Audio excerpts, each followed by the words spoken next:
Monsieur Marc Valentin Kalsing, je suis le chargé de communication du gouverneur de la province du Kasaï-Oriental.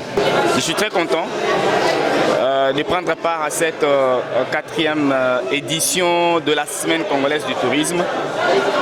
C'est une opportunité offerte à toutes les provinces, dont la mienne, le Kasaï-Oriental, de présenter les potentialités touristiques que la province regorge.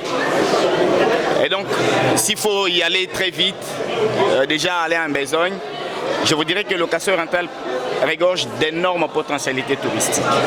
Que ce soit sur le plan hydrologique, sur les plans culturels, sur les plans de l'énergie, le plan énergétique, il y a plusieurs potentialités. Je vais commencer par exemple par les potentialités hydrologiques. Nous avons autant de lacs qui peuvent vous fasciner, que vous pouvez visiter, notamment le lac Monkamba. C'est un lac mystérieux qui a la forme d'un homme allongé, avec ses membres écartés, dont la tête se trouve au Kasaï central et les pieds se retrouvent au Kasaï oriental. Ce lac, quand vous y plongez, vous pouvez sentir vraiment la fraîcheur et les goûts de la nature. C'est un lac qui ne supporte pas les saletés. Donc n'importe quoi qui tombe dedans comme saleté, c'est refoulé en dehors du lac. Alors vous pouvez y passer une randonnée en pirogue ou avec un autre moyen de transport ou navire. Il y a également une plage à ces lacs qui peut vous permettre de passer de très bons moments. Un lac malheureusement qui jusque-là n'est pas mis en valeur. Il y a également le lac Mfoua. Il est entre la province du Kasaï oriental et la province du Kasaï central, exactement comme le lac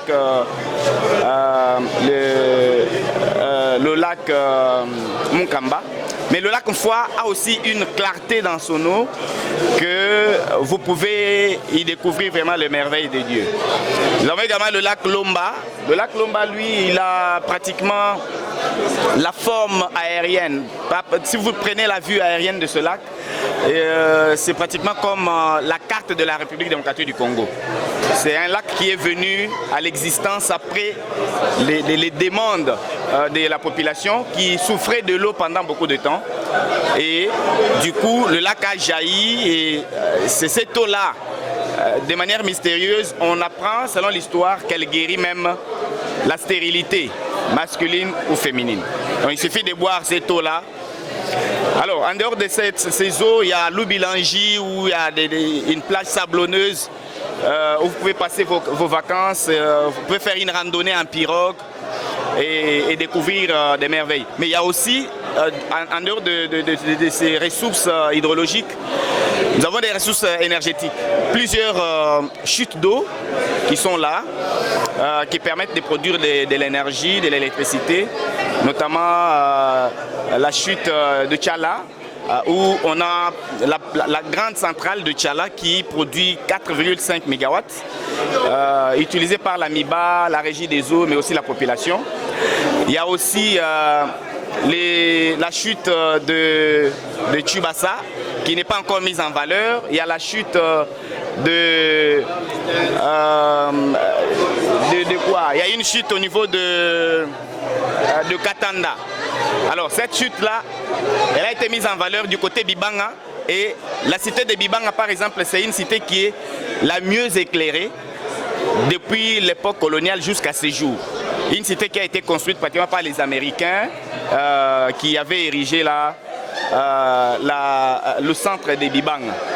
Alors, en dehors de ces ressources énergétiques, nous avons aussi des grands espaces où on peut faire créer ou produire de l'énergie solaire. D'ailleurs, il y a quelques centrales photovoltaïques, notamment celles en cours de construction avec le financement du FPI et bien d'autres. Alors, en dehors de ces potentialités énergétiques, nous avons tout ce que nous avons comme minéraux. Le Kasaï-Oriental est une province à vocation minière.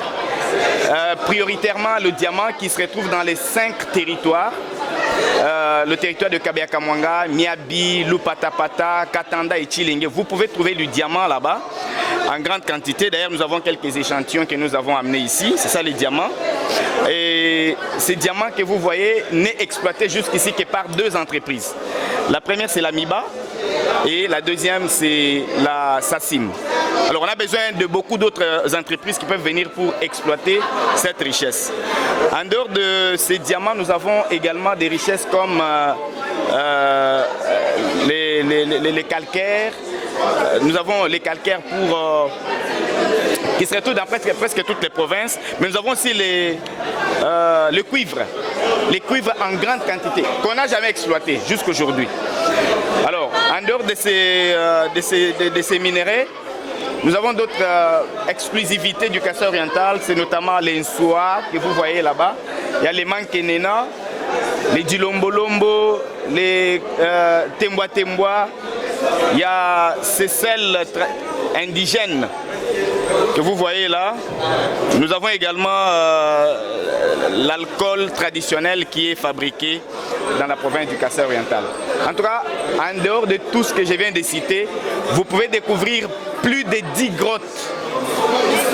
Plus de 10 grottes, et dont la plus grande se trouve dans le territoire de Kabeya-Kamwanga. Une grande grotte dans laquelle vous pouvez entrer et y tenir des réunions. C'est pratiquement cette grotte-là. Vous pouvez tenir des réunions dans cette grotte que vous voyez et organiser tout ce que vous pouvez avoir comme rencontre. D'ailleurs, les églises, ils vont pour leur retraite. Voilà un peu en quelques mots les potentialités que nous avons. Si vous voulez découvrir là où habitait Feu Étienne Tshisekedi, qui était l'opposant historique, vous pouvez arriver à Kabeya-Kamwanga, sa résidence est encore là. Tous ces sièges, tout ce qu'il utilisait, c'est encore en place. Et donc c'est un autre site touristique que nous avons. En dehors de la cathédrale Saint-Jean de Bonzola, construite exclusivement en pierre dans la ville de Mbujimayi, vous pouvez également l'admirer. Et elle est liée intimement à l'histoire de Kasaïen, avec cette cathédrale qui a été construite par les anciens colons de la République démocratique du Congo qui vivaient dans le Kasaï. Alors, d'abord l'appel va dans les 2 sens. Le premier appel, c'est au gouvernement de la République. Le gouvernement de la République démocratique du Congo peut se faire beaucoup d'argent en investissant ou en valorisant les différents sites que nous avons. Il suffit de les mettre en valeur, y mettre des moyens. Ces sites peuvent être visités par les différents visiteurs et touristes qui peuvent venir dans la province du Kasaï oriental. Ça, c'est de 1. De 2, pour ceux qui ne connaissent pas encore le Kasaï oriental et qui ne savent pas qu'il y a des merveilles à y découvrir, c'est un appel pressant. En tout cas, en venant au Kasaï oriental pour passer vos moments de vacances, passer vos moments de détente, vous allez oublier tous les stress de la vie parce que vous allez trouver des sites très fascinants qui vont vous émerveiller et vous allez pratiquement admirer la beauté de la nature dans la province du Kasaï oriental. Voilà un appel qui est lancé à tout le monde. Venez, vous serez les bienvenus. La population est très accueillante d'ailleurs et très hospitalière.